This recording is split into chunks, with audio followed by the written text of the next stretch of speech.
next part of action out on track came from the Midas Clubmans series, a big field of cars as always, and lots of local support coming to the track, particularly for a lot of these guys and girls. Greg, in this class, it seems like anything goes. You get out there on track and just have lots of fun. Anything from Golfs to BMWs. 500 horsepower BMWs, an Audi A4 on the left-hand side in Red Bull colours, Mansour Parker in an E3325, and you'll see that some Golf ones are going to give these BMWs and Audis a good run for their money. There's some turboed machines out there that really run well, and the nice thing about this, it's all based on time. So as you improve, you move up a class, and eventually you get to a point where you can just break out right out of the series and go and play in the NPCCs, like we saw Junaid doing earlier on today. Well, Greg, I think they're getting the formula right, and that's why Extreme Festival is working all the way around the country, and I think Motorsport is back on top. That's great. Jonne van der Westhuizen, an ex-Engen Volkswagen Cup driver, decided to not participate in that class today, but concentrate on his Midas Clubman Championship.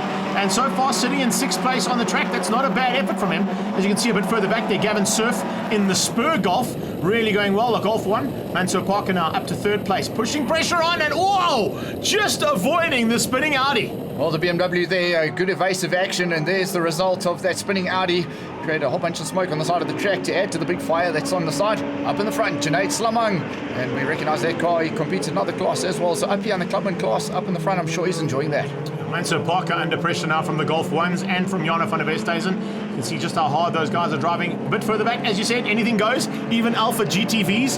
That's a Volkswagen Caddy Bucky as well that's out there too, having some fun and games. And Ernest, of course, is the track manager here at WPMC. It's great to see him not only participating to get this circuit all ready to rock and roll, but also some changes for him and a chance to go and play with these guys. Junaid Slamang there with a hand out the window. He's run into some sort of a problem as we go on board with John Craig just to see exactly how he drives. This is John Craig Senior, I must add.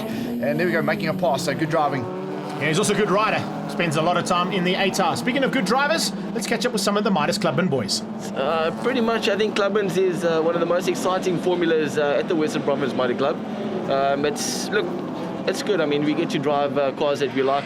I enjoy the Golf, so yeah, pretty much that's why I enjoy Clubmans.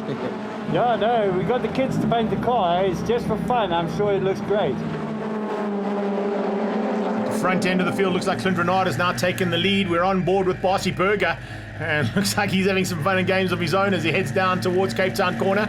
Not quite the same kind of speed as what we saw earlier on a Golf, but definitely giving it everything he can. He's in the mix here and pushing hard. And Jonne van der Westhuizen is feeling that pressure coming from behind, not only from Berger, but also from Gavin Surf. Yeah, Barcy Berger inside the top 10, so enjoying that in this big class of around about 50 cars, Greg. So there's enjoying action all over the track. Back on board with Jonne van der Westhuizen as he goes down one position. Won't be enjoying that. Two positions. Yeah, there we go. You can see Gavin Surf just went along with Barcy Berger now as the 3 Golf 1s heading to turn 1. It's Golf 1 City down there. Red, yellow, blue. No, there's no blue one, only a white one. Sorry, but it was quite close for those City Golfs. Jonne's got a problem. Pulls onto the sideline and onto the infield section of the oval. And Ernest is also pulled off in the caddy. So it looks like a race of attrition here as Ahmed starts to make his way through the field and gets completely sideways, as we expect from him. Well, no downforce on that rear wing, that's for sure. And as he got out onto the marbles, here's Mike Venlitz holding off a bright yellow Golf, and I dare them to paint those Golfs any worse colours. Yeah, no, they're just whatever you got, there's a couple of guys that go through whatever paint's available, I think. That's exactly what we want to expect. But at the front end, there's no catching this man. Clint Renard, since he's got to the front, has not been bedded, and it looks like coming to the checkered flag, he's going to hang on. Mansour Parker is still in second in the BMW, but the battle for 3rd, 4th and 5th place still up for grabs in amongst these Golf 1s. Just sneaking through there. What a move from Mark Smith. On the second last turn, comes through to beat out Venlit, and that's how it's going to end up for race number 1 of the Midas Clubmans. On board with Mansour Parker as he takes the checkered flag, so good drive, that was 2nd place. 3rd place went to Gavin Surf in the Spur Golf 1, ahead of Mark Smith. Then it was Mike Venlit, Philip Boyson, Barcy Berger, John Craig Senior with a fantastic drive, ahead of Ahmed and Dirk Kruger. We caught up with Clint Renard after race 1 and his victory. Straight enough, an easy win for me. I've had bad luck quite often, so it's my chance not to have the bad luck, and I just kept the pace going, and hopefully this race I can keep it up. It's time for some more car wars now, and you can see lots of promotional girls all over, making sure that everybody was happy here at round 3 of the Extreme Festival. And everybody in Midas Clubman certainly looks like they're up for another fight. Lots of fun this class, Greg. It looks like a great class to start your motorsport career. And that's what a lot of these guys have done, bought all these Golf 1s and whatever they can find and get in the action and learn what racing is all about. Back on board with Bossy Burger as they head down towards turn number 1. Good to see Alex Johnson back in the mix, and in fact getting the whole shot over Ahmed. On their tail comes Clint Renard, and then pushing just in the background there, you can see the third of those BMWs, and I think it's going to be a bit of a tough ask to try and find your way past on that one. But you can see Jano is not going to hold too far back to get up there and into the mix.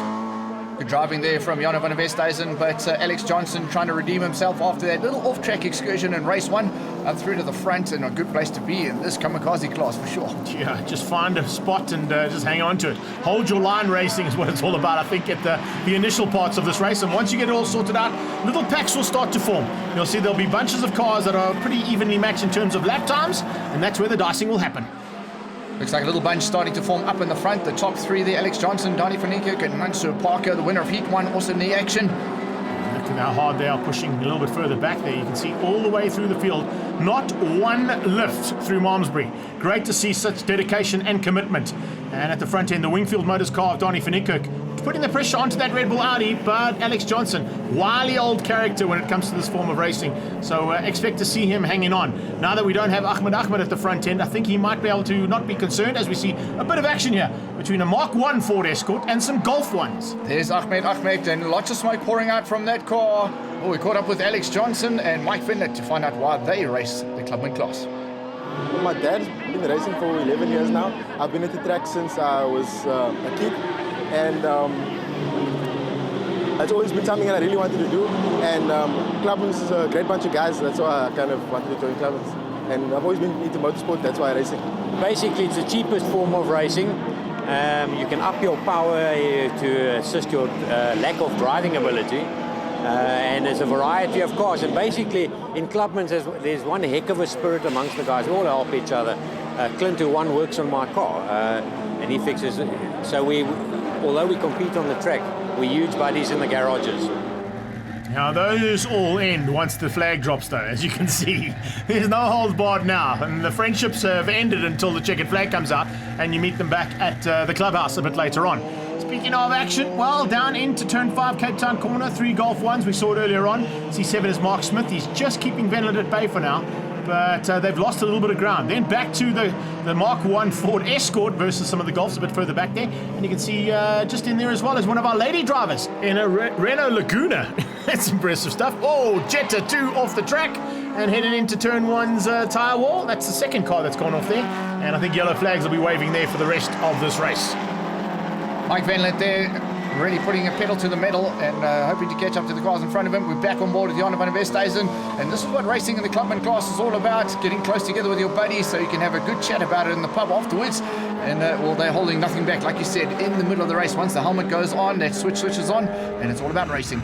Looks like Cedric Berger with a bit of an issue here, but Bossy Burger we saw with Venlet fighting with Jano van der Westhuizen, but Cedric just waiting for cars to go flying past. That is second place man at the moment, Donnie van Niekerk.